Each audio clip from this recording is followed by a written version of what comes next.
person, top rated technology skill today is our data scientists. Just to tell you, this is actually happening relevant today in the Indian IT industry. These slides are taken from something for one of our industry gatherings, so it is not for you.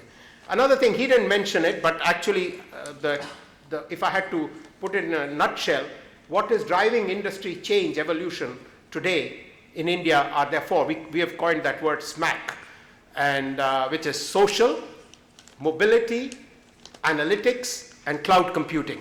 And that lies at the heart of some of the changing economics of this. I don't have time to go into the detail, but we have actually a whole bunch of exactly how this is changing. So I'll just run through these slides for you, and just actually stop there. I hope I haven't rushed through too much. Thank you.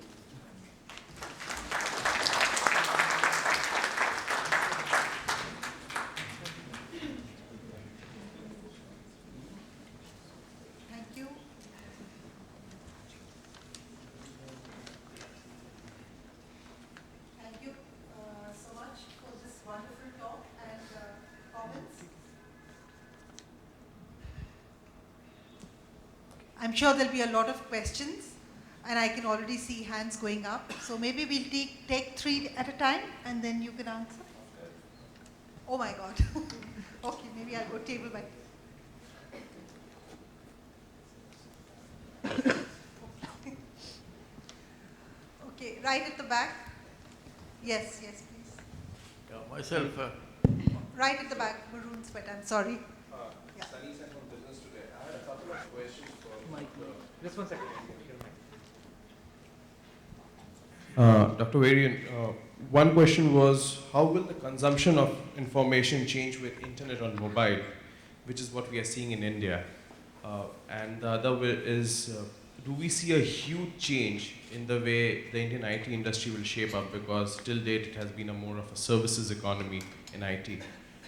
With internet becoming big, especially on mobile, do we see a lot of IT products coming out of the country, and what is the idea of monetization there? Yes.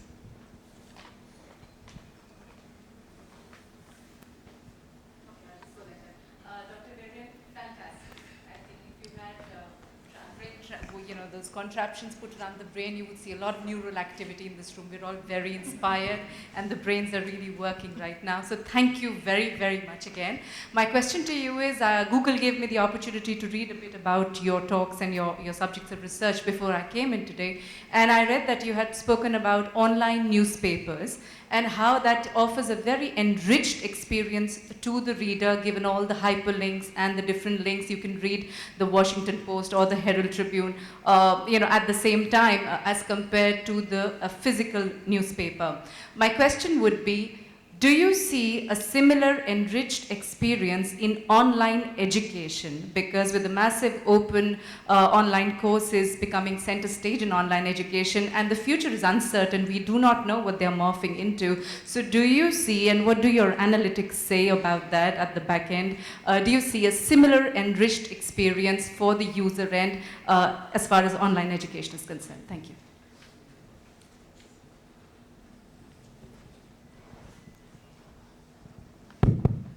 Dr. Varian, thank you very much for a fantastic lecture. For the large part of it, my former profession has been at the receiving end. I'm from advertising and marketing, and now I work for the Global Development Network. So we used a lot of the things that you said about wrong targeting in a project to communicate research through Google Analytics, and we used the cost per click and click-through rates to target precisely. But that's a comment. And then related to that, the Amazon Mechanical Turk platform for crowdsourcing labor, and that's my precise question. How will it revolutionize the labor market across the world? Because it will go beyond work permits, and it will go beyond visa restrictions. Empower firms, number one. Number two, would it actually sort of wreak havoc to the service industry model, as we know, both in consulting as well as the advertising industry? Thank you very much. Yeah. take these questions. We'll take it in groups of 3.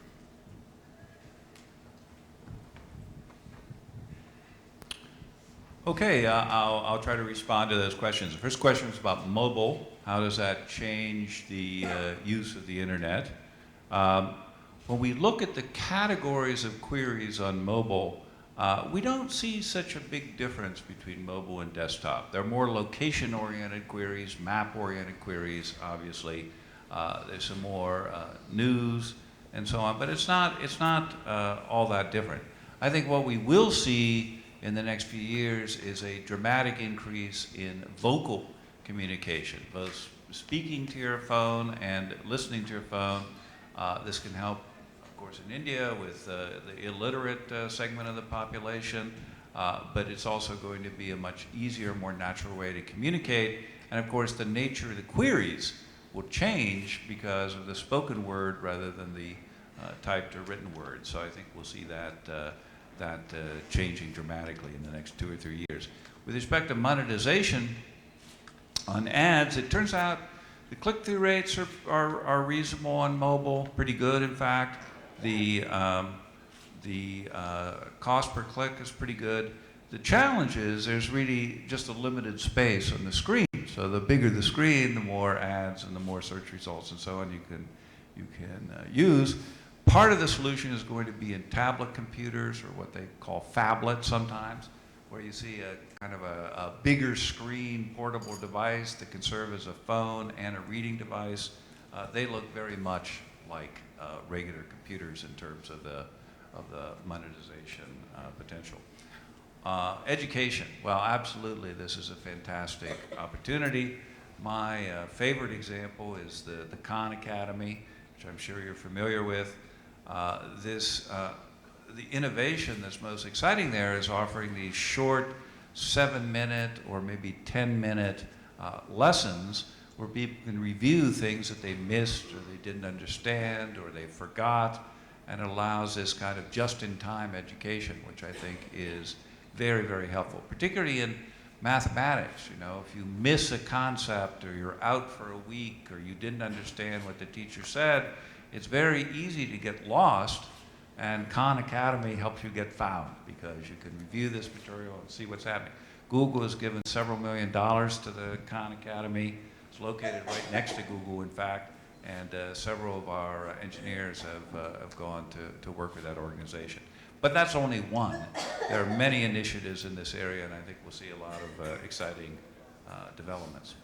Okay, on the Mechanical Turk and the services industry, well, there's always 2 effects. One effect is you're going to have more competition because you've got more people involved in providing these services. The other effect is the volume of services will go way up.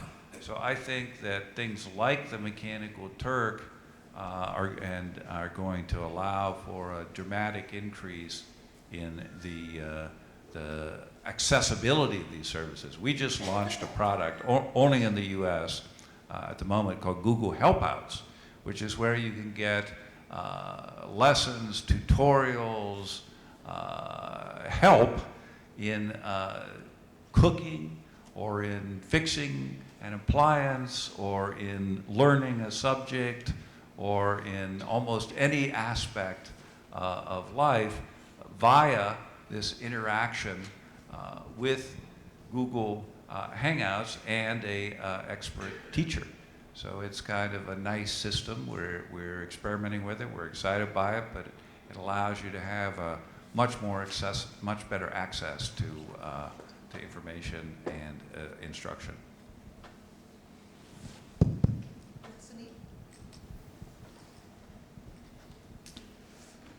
Professor, I'm Joint Secretary in the Ministry of Commerce.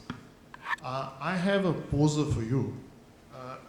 Google has done wonderful work, and the 1 billion queries a day that you mentioned is extremely commendable. The point I wanted to raise was that 50% of the world today is non-digitized. What is Google doing about that? India has exports of nearly $76 billion of software last year. We should touch about $86 billion. And we see a tremendous opportunity in Africa, Latin America, ASEAN countries, and CIS countries, where the large part of the non-digitized world exists. What is Google doing by way of a strategy, or should I say it as a challenge, to reach this non-digitized world?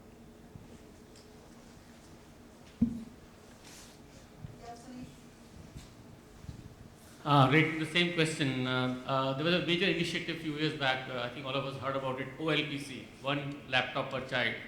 Somewhere I felt this Google Nexus and all are similar category products. Can't they just combine together and the strength of the two can be brought out? And the second, another issue which considering Google is very socially oriented, maybe a very good idea, where non-digitized people can be digitalized also, is that bringing the local books on the net. Google Books project which is going on. Somewhere I find there are a lot of these local language people located across the country and across possibly the world, but they don't have any access to reach on to the people where they possibly should be going. And third, which is completely unrelated point, where there's a couple of years back, the Google price index somewhere came in as a kind of another indicator of the inflation, but somewhere it has died out. Maybe some plan to revive it, because that would be a good indicator to policymakers. How should the macroeconomy go? And considering the last 5 years of slowdown, maybe a good indicator to revive and maybe make it more kind of ideas from the economists and others to bring it out, and policymakers to use it as a policy tool. Thank you.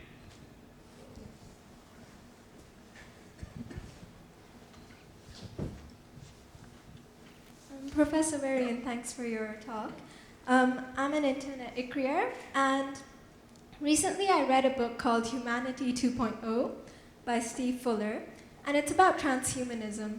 So it's about how the human form is going to be augmented thanks to technology, and Google seems to be heading in this direction with Google Glasses, and even in robotics there's been advancement. So you said that there are two perceptions. Some people say, oh, that's cool. Others say that's freaky. So what are the ethical implications of transhumanism? Thank you. Okay, let me try to answer those questions. This point about 50% of the world being non-digitized, well, absolutely, this is a great challenge, and I will say a great opportunity. I did a back-of-the-envelope calculation recently where it turns out that 40% of the world, which is developing, 40% of world GDP, which comes from developing countries, right now represents only about 10% of our business. Now, what that means is there's a great opportunity for growth there, and we are very, very aware of this. We have programs operating in Uganda and South Africa and Kenya. In Africa, we've tried to focus our attention on some specific countries to be demonstration projects that can really make a difference, and then hopefully expand in the future. So this is clearly a great opportunity as the developed markets become more mature, the developing countries become the future opportunities. With respect to the Google Books, well, I'm a huge enthusiast of the Google Books program. There are about 20 million volumes that have been digitized now, and this content can be made available around the world via the internet. Now, we have had some legal negotiations over copyright, making these things available. The publishers have settled with Google. We reached an agreement there. We're in the process of negotiating with the authors, and I'm optimistic that this great resource will become available. I think it's going to make a huge difference to the world of having that content available everywhere. With respect to ethical issues about privacy, obviously there are some ethical issues, but I think really in the example I mentioned, it's purely voluntary. It's purely up to the individual. Do they want to have this kind of information on an as-needed basis, or would they rather not have it? So give people a choice, let them understand how their information is used, and I think things will work out in this dimension. Right at the back, yeah, right. Right.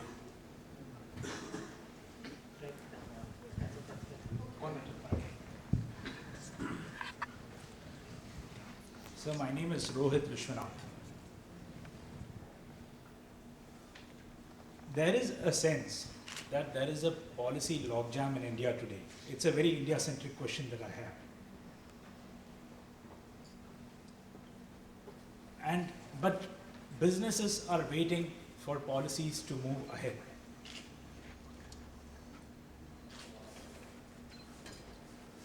Politics is in a state of flux. Nobody knows what is going to happen. Do large internet companies, including search engines, as aggregators of news, try to push vested interests? Can you just speak a little quick? There are others waiting. So that's my question. That's it. Yes, right. I am Dr. Sadhna Gupta, I am the chairman Safe Motherhood Committee, and this is the WHO meeting, so my concern is for the health. Sir, the two things are really troubling me as a changing this scenario information, that this, like said, that there is so much knowledge on the Google or the internet, but it is usually very, very incomplete. And patient as well as the doctors, what I have been seeing, they have the false sense of getting knowledge. And when they come to real life situation, they are completely lost.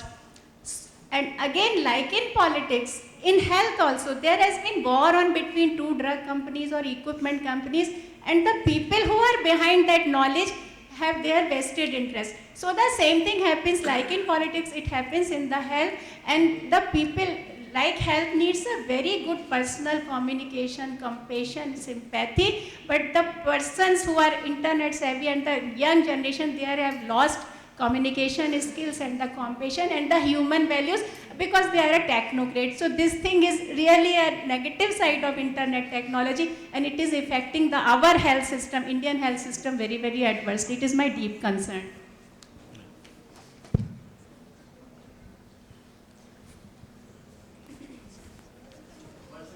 One. Yeah, my question relates to Dr. Varian's fourth point, which you spoke on monitoring the contracts. You know, the state of our nation is that we have a $1 trillion financial outlay in our current 5-year plan. And it's very well known that before the era of mobile and computers, 15 cents out of every dollar allocated for development were being actually spent. Now we are in the era of mobile revolution, PCs, desktop, everything. What has been your experience in the developed nations when they were developing? How did they maximize the actual spend out of the allocated stuff to really go? We are 15%, we are just absolutely low. So your experience on that.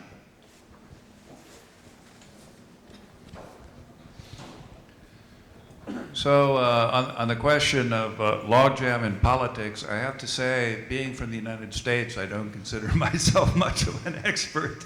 We have exactly the same problem of a huge logjam at the moment, and we can only sit and wait and hope that things improve in the future.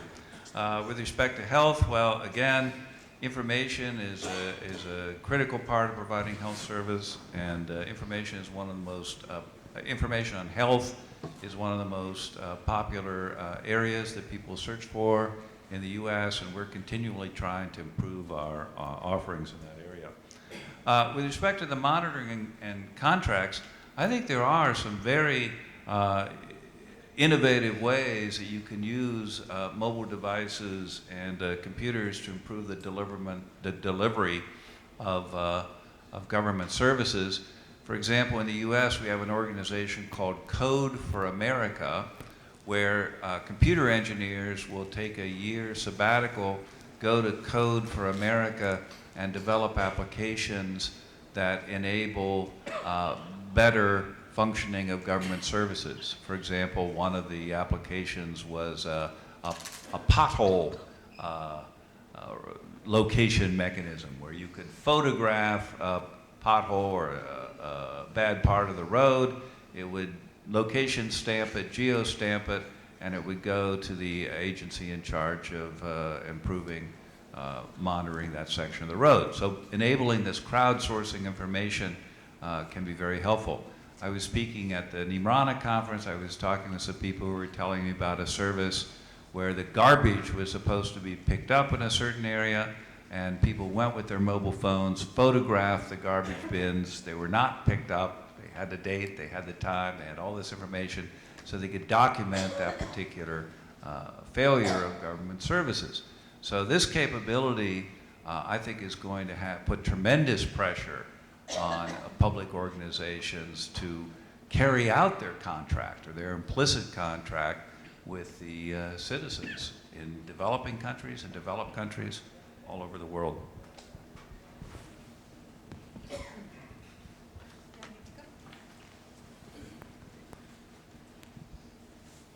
Thank you, Professor, for your talk. My name is Nitika and I work with ICRIER. My question is on this new form of currency. It's a digital currency which has emerged and is being talked about a lot, called bitcoins. It's becoming extremely popular, where people are buying this form of currency to carry out transactions on the internet. I do not have much knowledge about the model, but I want to ask, what do you think can be the economic impact or any kind of an adversarial impact that this form of currency can have, and how it can be exploited? So what are the peripheries of IT, and how, if it comes in the form of a currency, how will it be exploited in the future?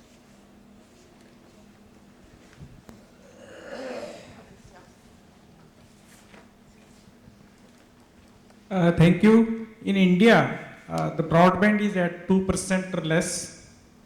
It is mostly English language, and the tariff is USD 10 per month. These are the facts at this moment. Consumption has gone up thanks to YouTube. We don't have a regular movie service in India as yet, like Netflix.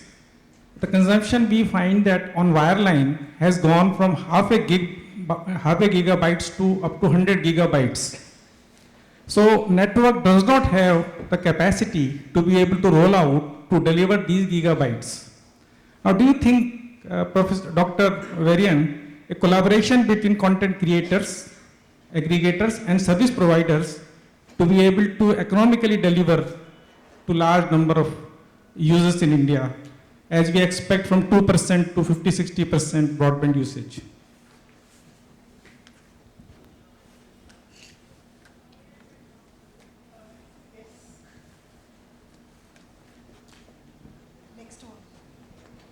Good afternoon, sir. My name is Sanjukta. I work with Center for Civil Society. My question is on the point of personalizing the search query. You gave an example that if we look for football in India versus football in USA, a search varies a lot.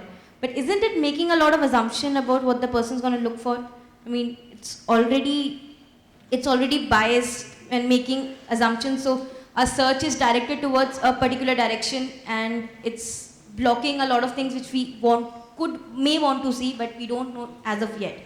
Like Google now is giving us answers to questions which we haven't asked yet, but maybe we are thinking about it. But in the same case, the personalizing is preventing us from looking for answers for questions that we don't even know exist. So, what is your take or Google's take on that?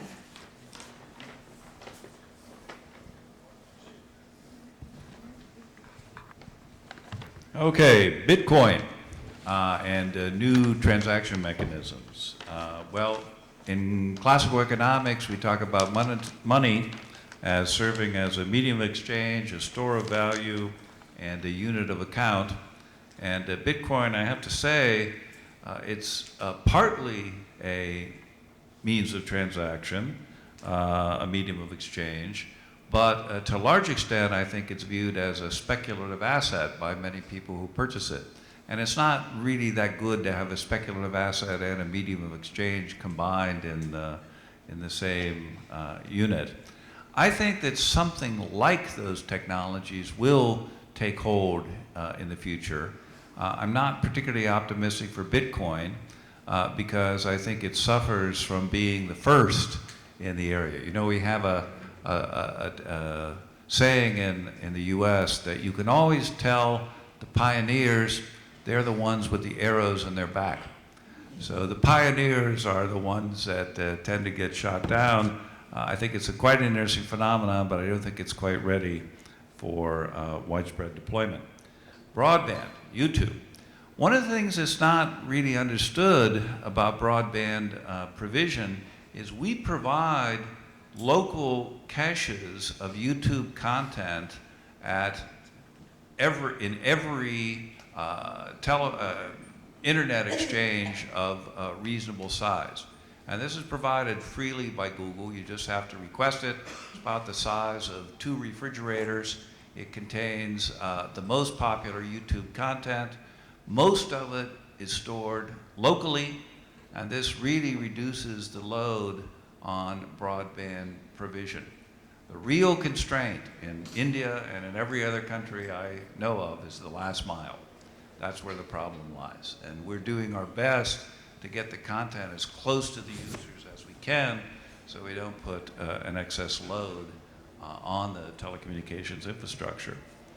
And finally, with respect to the personalization, of course, if you use Chrome, you can always use incognito mode, then it uses no information about you, no personalization.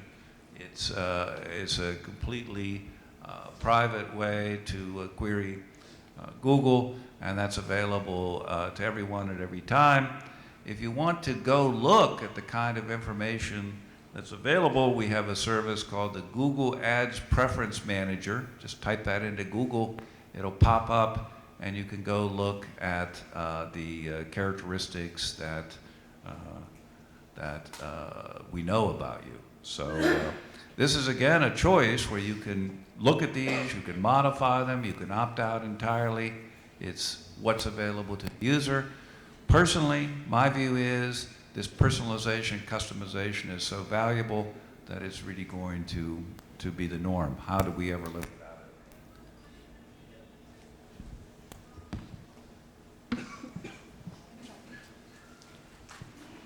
it? Thank you, Dr. Varian and Dr. Khanna.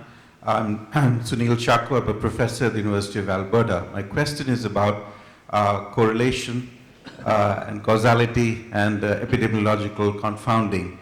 The traditional model of research was that first you would come up with a hypothesis and then you would do the randomized control study. But in this day and age, you can look for correlations and with that define a hypothesis and then work. In effect, you're working backwards and then forwards. So the question is, how has that new paradigm been received by the so-called purists? Thank you. Thank you, Dr. Nisha. Dr. Han, I'm Satyan Gupta, I'm a freelancer. My question is, as you mentioned about the problem of broadband in India last mile, and you are right there. We have only 15 million broadband connection, vis-a-vis 1 billion mobile phone. And there, the reason given there is no economical business case to take the broadband to the rural India. That is what. So being an economist, and I've also heard that Google is trying to pitch in there in some other countries like through gigabit fiber link and also that balloon news we read last year. So do you have any plan to do the similar thing in India to solve this problem which is there and apparently does not have a solution in the country's mindset?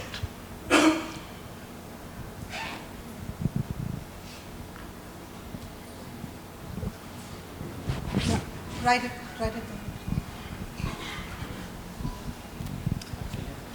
Thank you for that talk. I'm Siddharth Raja from the World Bank, and I really liked what you said about how combinatorial innovation is helped by standardized tools and processes that are available around the world. My question is, it's a hypothesis, maybe to go on one of the comments just made. I'd like to hear from you about the idea that if these tools are standardized, if they're available around the world, more or less, why is it that we're still seeing innovation in pockets, in certain locations? You don't see the kind of innovation that you find in Silicon Valley or Tel Aviv or in Berlin or in London, anywhere in India. So I would be very interested to hear your thoughts, and maybe Dr. Khanna, your thoughts as well.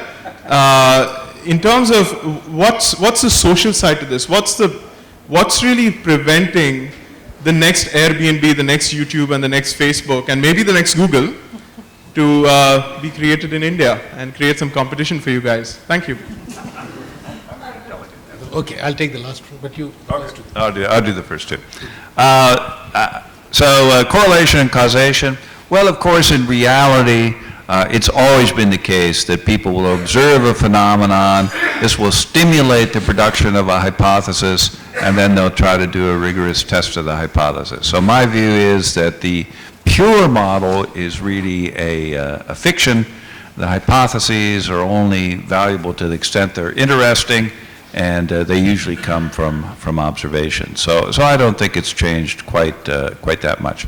With respect to access, we have a whole team at Google called the Access Team, and they're working on this question of how can we reduce the cost of providing broadband services. We're looking at the weather balloon ideas, we're looking at the fiber ideas. You know, with fiber, it's actually not that expensive to lay the long-haul fiber once you have the right-of-way. So if you have the right-of-way along a railroad, or you have the right-of-way along a highway, you can get the fiber from city to city. The challenge, as I mentioned earlier, is really in that last mile, but we think we can get some innovations in that area. And I will say that the wireless speeds are really improving dramatically. We have LTE in the US now, and it's really quite an amazing technology in terms of the kind of transfer speeds you're getting from wireless. What that means is for a country like India, I think you have to pay a lot of attention to your spectrum policy to make sure that the spectrum is there for that broadband mobile access, because that's going to be a big issue in the coming years. With respect to innovation, I'm going to just say a few words and then I'm going to turn it over to an expert here. There is this question about pockets of innovation. We see innovation typically in the US next to universities. We're seeing a lot of innovation going on in the UK and London, in Berlin, in Tel Aviv. There are several factors. One is the people.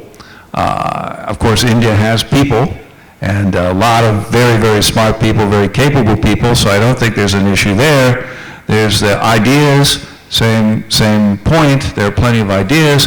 In lots of cases, it's the financing. Is the venture capital angel financing system sufficiently mature in a country? And that's happened in some places, not in others. But there's a variety of factors. When they come together, you can get this kind of burst in entrepreneurial activity. So I'm not familiar with the specific local circumstances, but let me pass you on to someone who is. Well, I mean, the lazy answer I could give, which is the one you often find in the media, etc., is the ecosystem, innovation ecosystem is not there or weak.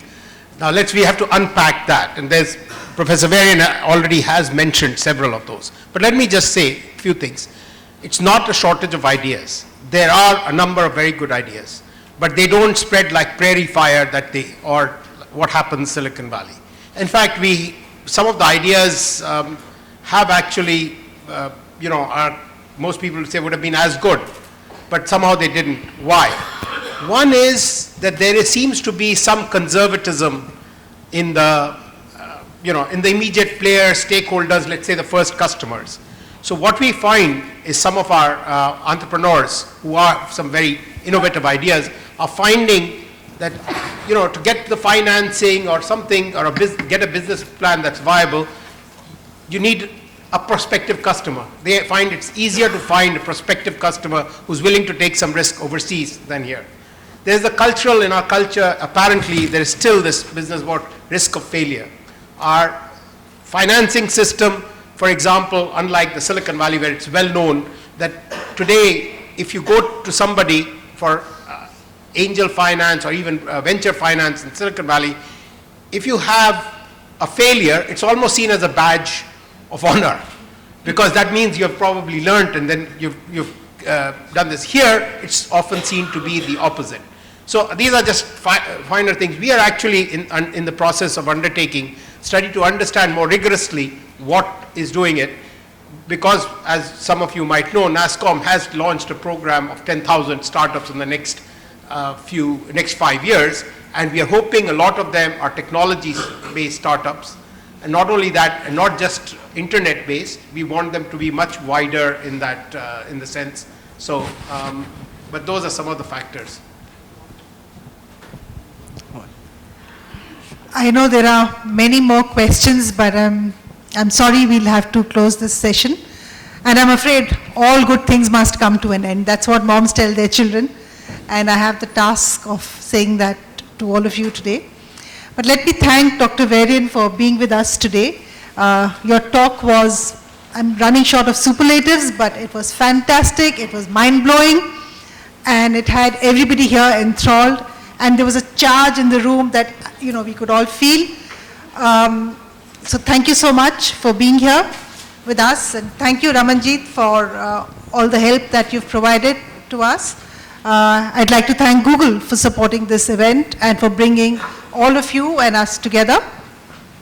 Thank you, Dr. Khanna, for your comments, and thank you, and you can all join us for lunch now. Thank you.